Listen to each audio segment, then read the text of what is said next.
Some $100. Will you help me the cost, Howard? Great Scott!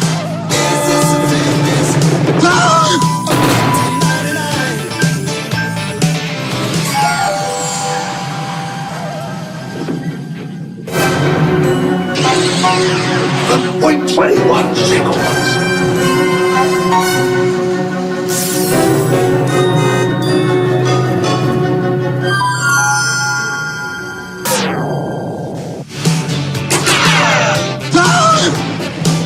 Roads? Where we're going, we don't need roads.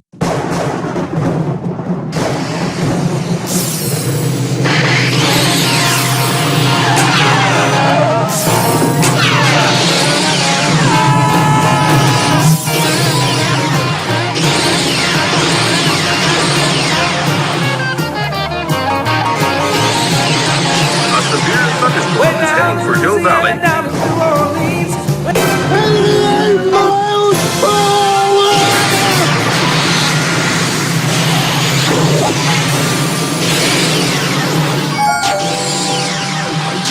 A severe thunderstorm is heading for Hill Valley.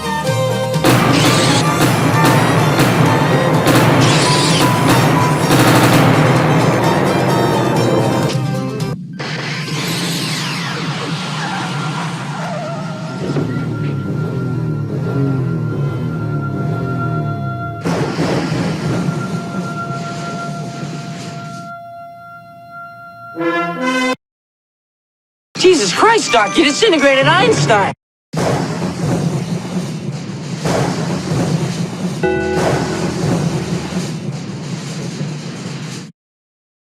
Your future is whatever you make it.